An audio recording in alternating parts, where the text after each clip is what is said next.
అయినటువంటి గౌరవశ్రీ ఈటెల రాజేందర్ గారు MP Malkajgiri parliament నియోజకవర్గం వారిని కూడా ప్రసంగించాల్సిందిగా గౌరవంగా స్వాగతిస్తున్నాం.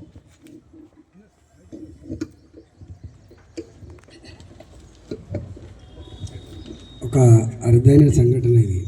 నిజంగానే ఈ స్కూల్లో చదివిన విద్యార్థి రాజిరెడ్డి గారు మున్సిపల్ చైర్మన్ అయిండు, ఎమ్మెల్యే కూడా అయింది. ఇక్కడ ఇదే స్కూల్లో చదివినట. ఈ ప్రాంతానికి మా ఎమ్మెల్యే గారి తల్లిగారు వార్డు మెంబర్గా పనిచేసిందని చెప్తున్నారు. అదో సంతోషం. నేను కూడా కౌన్సిలర్ అయిన స్కూల్లో చదివి ఆంజనేయులానే. మిత్రులు గౌరవ శాసనసభ్యులు లక్ష్మారెడ్డి గారు, మాజీ శాసనసభ్యులు సుభాష్ రెడ్డి గారు, తాజా మాజీ కార్పొరేటర్ దేవేందర్ రెడ్డి గారు, సుజాత శైలేష్ రెడ్డి గారు, అదేవిధంగా అర్జున్ గారు, విక్రమ్ గారు, శ్రీలత హెచ్ఎం గారు, పద్మారావు గారు, ఈ స్కూల్ హెడ్ మాస్టర్, వేదికమైనటువంటి మిత్రులకు, పెద్దలకు అందరికీ నమస్కారం. జనరల్గా సోషల్ రెస్పాన్సిబిలిటీ కింద వీళ్ళైతే స్కూళ్ళు కానీ హాస్పిటల్ కానీ స్కిల్ డెవలప్మెంట్ ప్రోగ్రామ్ అయితే ఎంచుకున్నారో ఒక మంచి అవసరం ఉన్న దానికి సాయం చేస్తున్నట్టుగా మేము ఫీల్ అవుతున్నాము.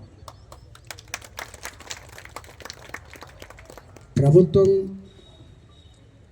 తాను ఈ దేశంలో, ఈ రాష్ట్రంలో అనేక మంది ఇండస్ట్రీస్ పెట్టి వాళ్ళు వేల కోట్ల సంపద ప్రొడ్యూస్ చేస్తున్న క్రమంలో మీరు ఇంతమంది ఎంప్లాయీస్కి ఉద్యోగం ఇస్తున్నారు, ఇంత సంపద మీరు క్రియేట్ చేస్తున్నారు. దీంతో పాటుగా సమాజంలో నెగ్లెక్టెడ్ ఇన్స్టిట్యూషన్స్ ఏవైతున్నాయో, ఏరియాస్ ఏవైతున్నాయో అలాంటి వాటిల్లో సోషల్ రెస్పాన్సిబిలిటీ కింద ఇన్ఫ్రాస్ట్రక్చర్ ప్రొవైడ్ చేయాలనేటువంటి ఆదేశం, ప్రభుత్వ ఆదేశం మేరకి వీళ్ళు పని చేస్తున్నారు. ప్రభుత్వం చేసిన వాళ్ళు చేసిన ఇవన్నీ ఒక రకంగా ప్రజల పైసలతో ప్రజల కోసం జరుగుతున్న పనులుగానే మనం భావించాల్సిన అక్కడైతే ఉంది. ఇవాళ విద్య ఎంతో కాస్ట్లీ అయిపోయిందంటే, ఒకప్పుడు మేము ఇంటర్మీడియట్లో ఉన్నప్పుడు ప్రైవేట్ ఇంజనీరింగ్ కాలేజీలో వస్తున్నప్పుడు మొట్టమొదటిగా విద్యను కూడా కొనుక్కునే పరిస్థితి వస్తుందా అని చెప్పి అనుకునేది. మేము క్యాపిటేషన్ ఫీజుకి వ్యతిరేకంగా మేము కొట్లాడినాం మేము ఆ రోజు. కానీ బాధ అనిపించే అంశం ఏంటంటే, ఇవాళ విద్య అంటే ప్రైవేటైజేషన్ తప్ప గవర్నమెంట్ స్కూల్ ఉన్నాయి, అవి కూడా బ్రహ్మాండంగా పనిచేస్తున్నటువంటి భావన లేకుండా పోయింది. ఏమాత్రం ఫీజు కట్టగలిగే కెపాసిటీ ఉన్నప్పటికీ కూడా వాళ్ళు ప్రైవేట్ స్కూళ్ళకే పంపుతున్నారు. కానీ గవర్నమెంట్ స్కూళ్ళల్లో ఉండే క్వాలిటీ టీచర్స్ బయట ఉండే ఆస్కారం అయితే ఉండదు. గుర్తుపెట్టుకోండి, లక్షల మంది కాంపిటేటివ్ ఎగ్జామ్ రాస్తే అలా 5,000 మందో 3,000 మందో టీచర్లు సెలెక్ట్ అవుతారు. అంటే వడబోసి వచ్చిన వాళ్ళే గవర్నమెంట్ టీచర్లు. కానీ మా టీచర్లకి నేను పదే ఒక మాట చెప్తాను, ఎవరికి అవసరం ఉందో వాళ్లకు అందించేదే గొప్ప సేవ అని. ఆకలిన వాడికి అన్నం పెడితే తలుచుకుంటాడో, నిజంగా ఏ ఆటో డ్రైవర్, ఏ పళ్ళమ్ముకునే తల్లి, ఏ కూరగాయలు అమ్ముకునే తల్లి నా పిల్లలకి నా దుఃఖం దారబోయద్దు అని చెప్పి ఆరాటపడుతుందో, ఆ తల్లి తండ్రి ఫీజులు కట్టలేక గవర్నమెంట్ స్కూల్లో ఏవైతే వేస్తున్నారో అలాంటి వాళ్ళు పెద్దోళ్ళు అయితే వాళ్ళు ఎదిగిన తర్వాత పెద్దవాళ్ళు అయిన తర్వాత తలుచుకుంటారు, నేను పలాని మల్లాపూర్ ప్రైమరీ స్కూల్లో చదువుకున్న మా టీచర్కి వీళ్ళు ఉండే అని చెప్పి. అక్కడ ఉండేటువంటి వాళ్ళు పొందిన అనుభూతి కానీ మనం దొరికే గౌరవం కానీ ఎక్స్పెక్ట్ చేయలేము. మనం ప్రైవేట్ స్కూళ్ళల్లో ఈ సంబంధం ఉండదు, ఓన్లీ గవర్నమెంట్ స్కూల్లో మాత్రం ఉంటుంది. నేను 26-27 ఏళ్ళుగా రాజకీయాల్లో ఉన్నా, మేము చూస్తూ ఉంటాం నిజంగా కష్టం అంటే ఏందో, బాధ అంటే ఏందో తెలియని కుటుంబాల నుంచి వచ్చి కాన్వెంట్ స్కూళ్ళల్లో ఇంగ్లీష్ మీడియం చదువుకొని వాళ్ళు ఒక ఐఏఎస్ ఆఫీసర్ అయితే, ఒక ఐపీఎస్ ఆఫీసర్ అయితే, మాలాంటి వాళ్ళు దరఖాస్తు పట్టుకొని ఆ కలెక్టర్ దగ్గరకో ఆ ఎస్పీ దగ్గరకో పోతే ఆయన మాకు అన్ని రూల్స్ చెప్తుంటాడు.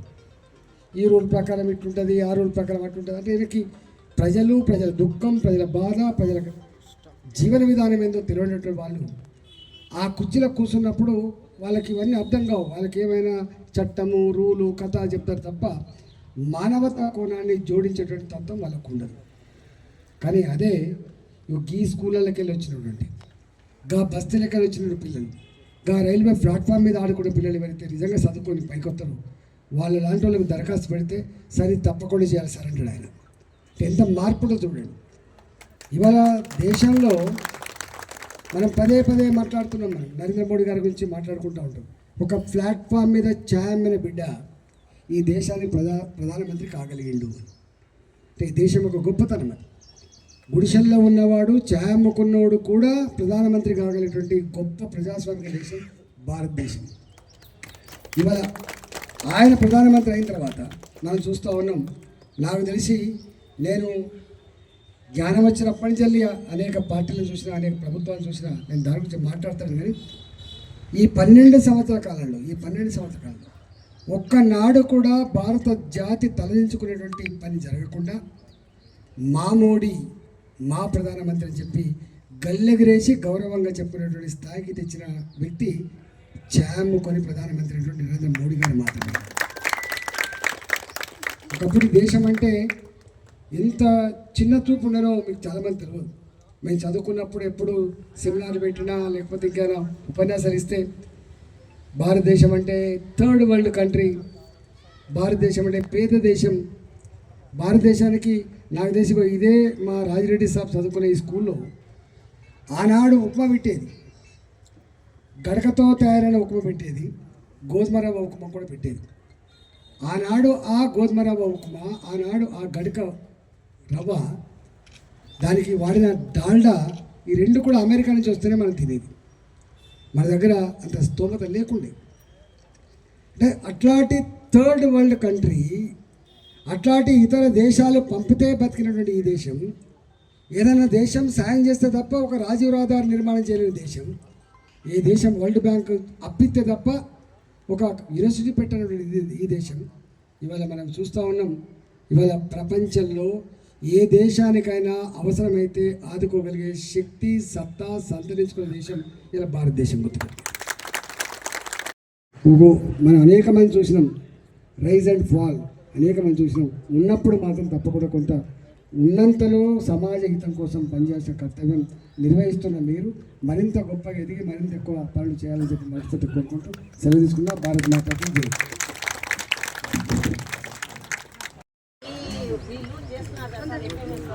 మా అంగన్వాడీ వాళ్ళకు కూడా చాలా సమస్యలు ఉన్నాయి. బాత్రూమ్ లేక, చుట్టూ కాంపౌండ్ వాళ్ళు లేక, పిల్లలు ఆడుకోవడానికి ప్లేస్ లేక చాలా ఇబ్బంది పడుతుంది సార్. మీకు కూడా రిక్వెస్ట్ సార్, మా అంగన్వాడీ పిల్లల్ని కూడా కొద్దిగా పట్టించుకోండి. మా సార్కి ఏం చెప్తున్నామంటే మా అంగన్వాడీ సమస్యలు శాలరీస్ పెంచలేదు సార్. 13,600 అన్నారు కదా సార్. నేను పెద్దదాన్ని, మేము కూడా గవర్నమెంట్ స్కూల్ కనీసం 10 years అవుతుంది శాలరీస్ పెంచడం. 13,650 సార్ చాలా కష్టం అవుతుంది. కొంచెం మీరు చెప్పండి సార్. మోడీ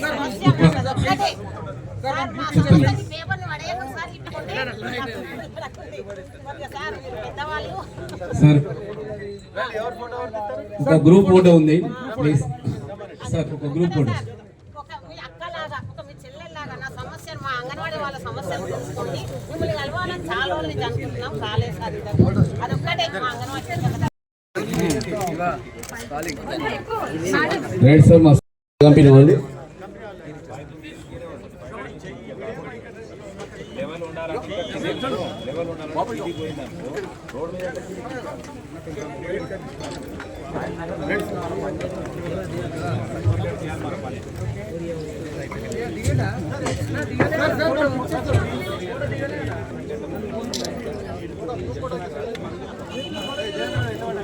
ప్లీజ్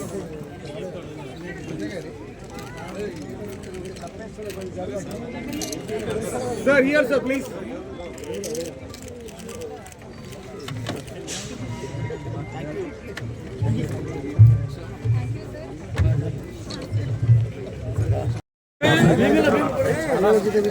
మూడవ గౌతమ్ జరిగింది ఉన్నత పాఠశాల ప్రధానోపాధ్యాయులు శ్రీలత మేడం.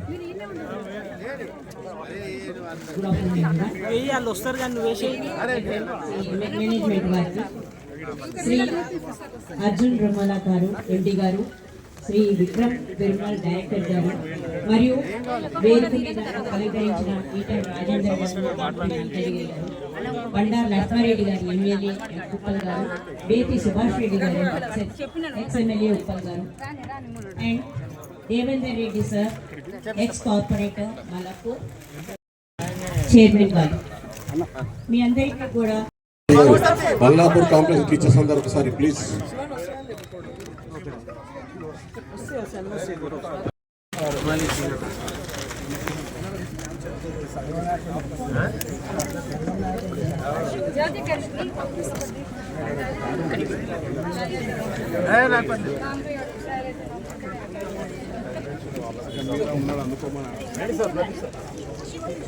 టీచర్స్ ఒకసారి రండి ప్లీజ్.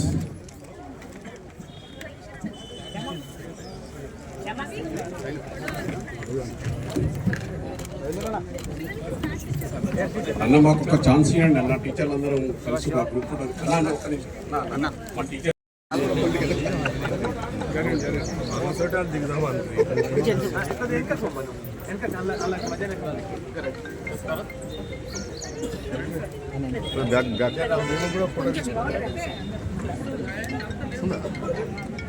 Okay ready sir.